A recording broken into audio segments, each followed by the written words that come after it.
The crystal chandeliers cast dancing shadows across the marble floor of the grand Imperial Hotel as Richard Ashford stood at the entrance of the ballroom.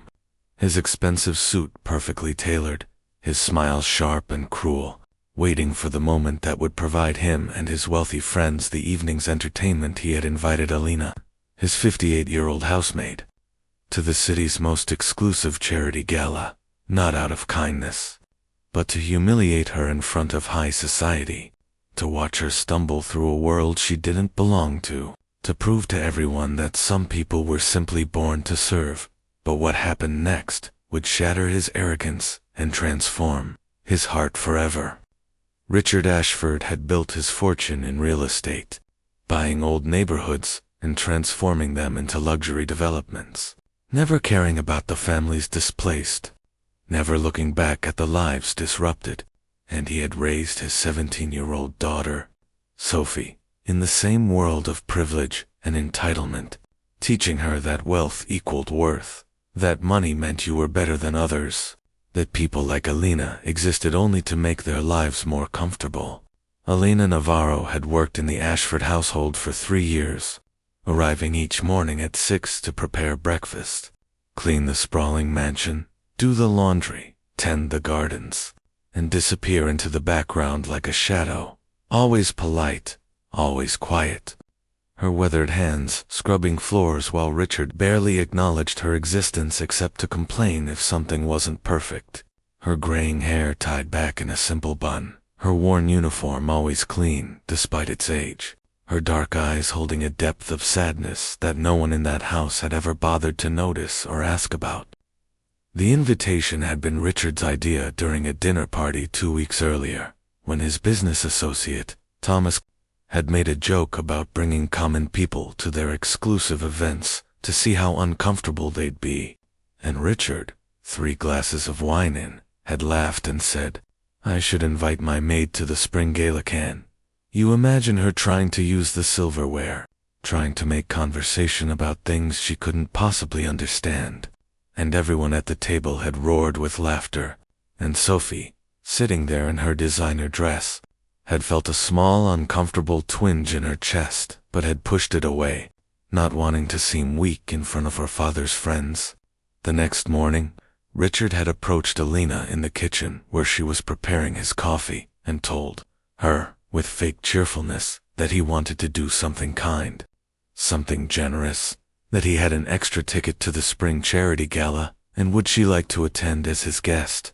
And Alina had looked up from the coffee maker with surprise, her eyes searching his face, and for a moment he thought she would refuse. But then she had quietly said, "That's very kind of you, Mr. Ashford. Thank you." And he had walked away smiling, already imagining the spectacle, already texting his friends about the entertainment he'd arranged. Sophie had overheard the conversation from the hallway, and something about it made her uneasy, made her actually look at Alina for perhaps the first time, really seeing her, noticing how tired she looked, how thin, how her hands trembled slightly as she poured the coffee. And that evening Sophie did something she'd never done before. She went to the kitchen to talk to Alina, finding her washing dishes alone in the quiet house. "Elena," Sophie said softly, startling the older woman, "about the gala. Do you really want to go?" And Alina had turned to her with a sad, knowing smile, and said, "Your father has his reasons for inviting me, I'm sure, but yes, I would like to go. It's been many years since I attended such an event." And Sophie frowned, confused. "What do you mean, many years? You've been to events like this before." And Alina dried her hands slowly, her eyes distant. "In another life, Miss Sophie.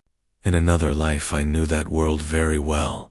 And before Sophie could ask more, Alina had quietly excused herself and left for the evening, leaving Sophie standing in the kitchen with 100 questions and a growing sense that she knew nothing about the woman who had worked in her home for 3 years.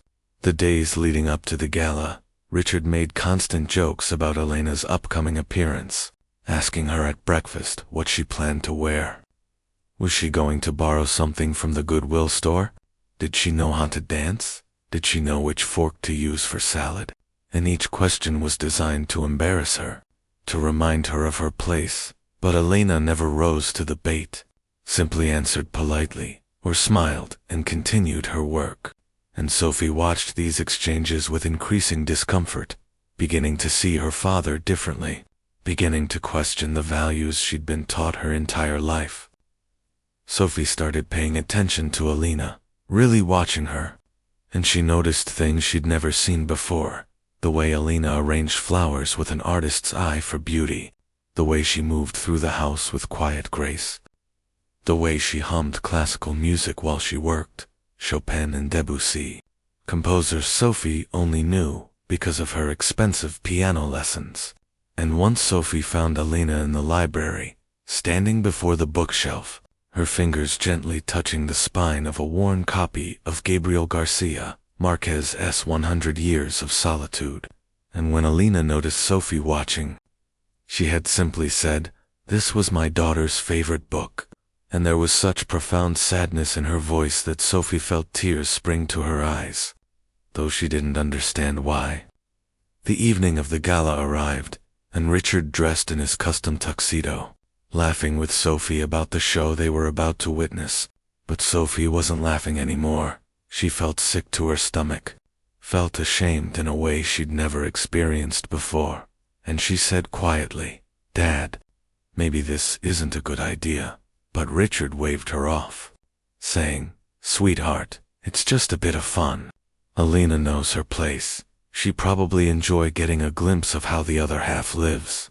And they rode to the hotel in their chauffeur-driven car, Richard texting his friends to make sure they'd be watching when Elena arrived. The ballroom was magnificent.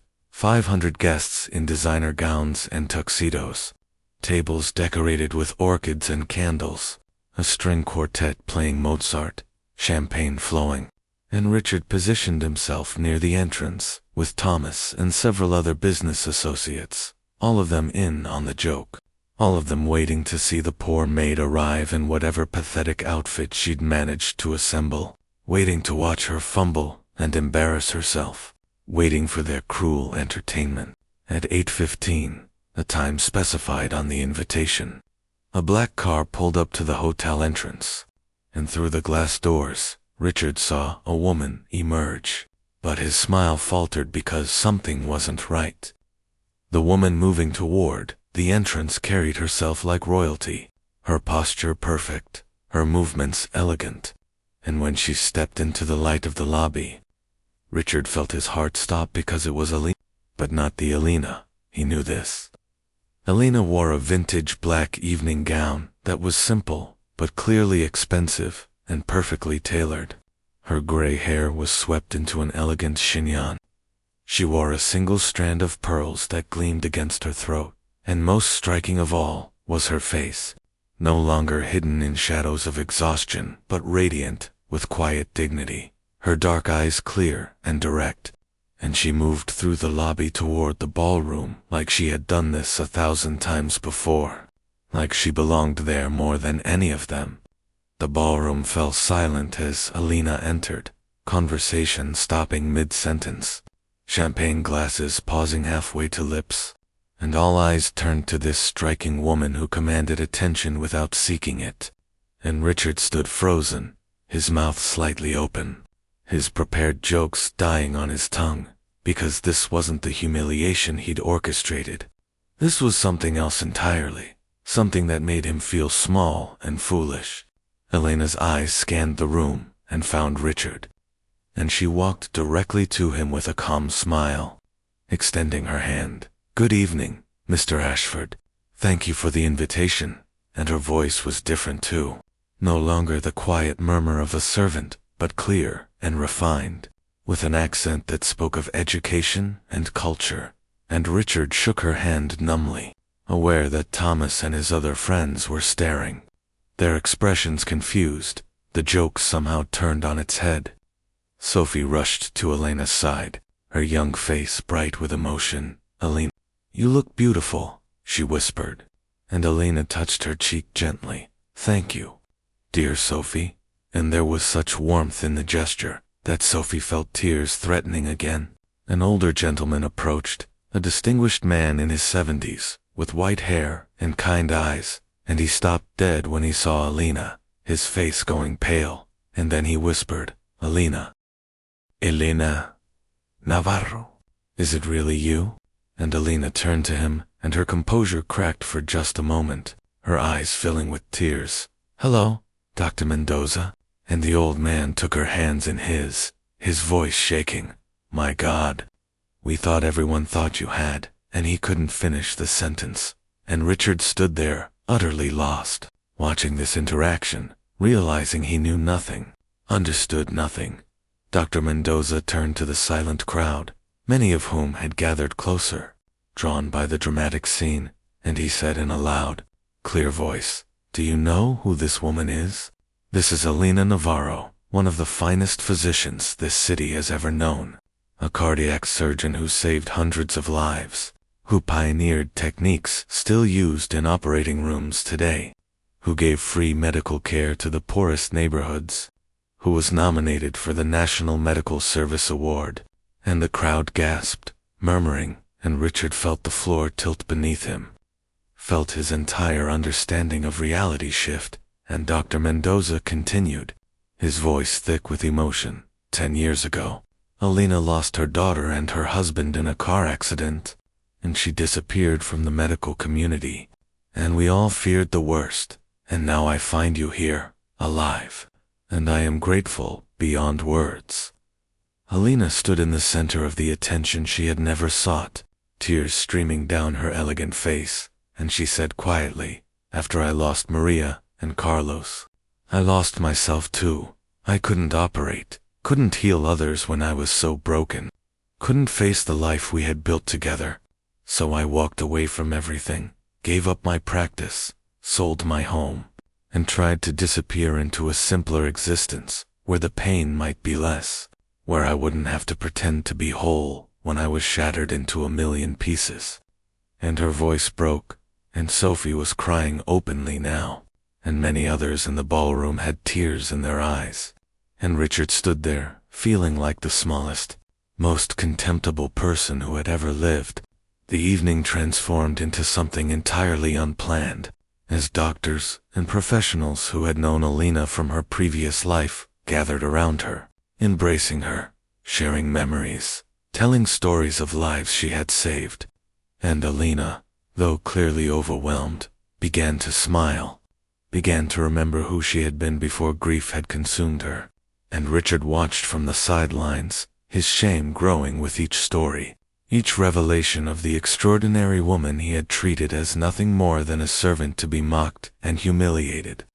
At one point, Alina found Richard standing alone by the windows, looking out at the city lights, and she approached him quietly, and he couldn't look at her, couldn't face the enormity of what he had tried to do, and he whispered, "I am so sorry. I am so profoundly sorry. I invited you here to mock you, to humiliate you in front of everyone, because I thought you were beneath me, because I'm a terrible person who measures worth in money and status, and you are 1,000 times the person I will ever be." And his voice cracked, and for the first time in his adult life, Richard Ashford felt genuine shame and remorse. Alina was quiet for a long moment, then said softly, "Mr. Ashford, when you lose everything that matters, you learn what has real value, and I learned that kindness is worth more than gold, that dignity cannot be purchased, that every person the CEO and the janitor, the doctor and the maid carries, a universe of experiences and pain and love inside them, and we are all worthy of respect, all deserving of compassion." And she paused, looking at him with those deep, sad, wise eyes. "I knew why you invited me. I'm not naive, but I came anyway, because I thought perhaps it was time to stop hiding, time to remember that I am more than my grief, and perhaps you needed to learn that people are more than their current circumstances." Richard looked at her finally, tears on his face. "How can you be kind to me after what I tried to do?" And Alina smiled sadly, "Because cruelty met with cruelty only creates more darkness, and I have lived in darkness long enough. If I choose light now, I choose forgiveness. not for you but for myself, because carrying anger is exhausting, and I am already so tired." Sophie joined them, slipping her hand into Elena's, and said to her father, "Dad, I want to be like Elena when I grow up, not rich or successful, but good, truly good, the kind of person who treats everyone with dignity, who finds worth in character, not bank accounts." And Richard looked at his daughter, saw the disappointment in her eyes, and felt something break open in his chest, some hard shell of arrogance and entitlement that had encased his heart for so long. The gala continued, but Richard didn't participate. He sat at his table, thinking about his life, about the people he'd dismissed, the communities he'd displaced for profit, the values he'd taught his daughter, and he felt a profound need to change, to become someone worthy of Sophie's respect, someone who could look at himself in the mirror without shame. As the evening drew to a close, Dr. Mendoza announced that the hospital foundation board wanted to honor Elena, that they wanted to endow a scholarship in her name for medical students from underserved communities. And Elena accepted with grace, saying that Maria would have loved that her daughter had always believed education could transform lives, and the ballroom erupted in applause. And Richard clapped harder than anyone, tears streaming down his face, knowing he was applauding not just Elena, but everything she represented, everything he had failed to be. In the car going home, Sophie held her father's hand and said, "We can be better. Dad, it's not too late to be better." And Richard nodded, unable to speak. And the next morning he called Elena and asked if she would meet him in his study, not as an employer to an employee, but as someone seeking counsel. And when she arrived, he said, "I want to make amends, not just to you, but to everyone I've hurt through my arrogance, and I don't know where to start." And Elena sat across from him and said, "Start with today. Start with the next person you meet. Start by seeing people, truly seeing them, and the rest will follow." Over the following months, Richard's life transformed. He established a foundation to provide affordable housing in the communities his developments had displaced. He began volunteering at free medical clinics. He taught Sophie not through words, but through actions, that wealth was a responsibility, not a privilege to lord over others. And he insisted that Elena accept a position on his foundation board, not as an employee, but as a partner. And slowly, Elena began to return to medicine, offering consultation to young doctors, teaching, healing in new ways. And the grief that had consumed her began to coexist with purpose and hope. 1 year after the gala, Richard hosted another event, but this time it was a celebration of the foundation's first housing project, and Elena was the guest of honor. And Richard gave a speech in which he said, "A year ago, I was wealthy but poor in every way that mattered, and I invited a woman to an event intending to mock her, to make her feel small so I could feel big. But when she arrived, she didn't just silence a room. She changed a life, mine, and she taught me that true nobility has nothing to do with birth or bank accounts, and everything to do with how we treat the people around us, especially those we think can do nothing for us. And I am grateful every day that Elena Navarro had the grace to forgive a foolish man and show him a better way to live."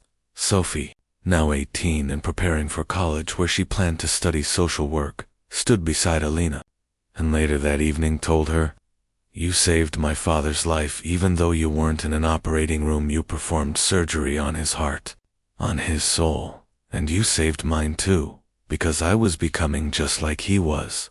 And now I have a chance to become like you instead." And Elena embraced her, this girl she'd watched grow up, and whispered, "You already are, sweet child, you already are." As the evening ended and guests departed, Elena stood for a moment alone on the balcony, looking up at the stars, and she whispered to the daughter and husband she would love until her last breath, "I think I'm going to be okay. I think I found my way back to the light, and I'm using my second chance to honor everything you taught me about love and kindness and service." And the night breeze seemed to carry back a whisper of comfort. And Elena smiled through her tears, and for the first time in 10 years, she felt something that resembled peace.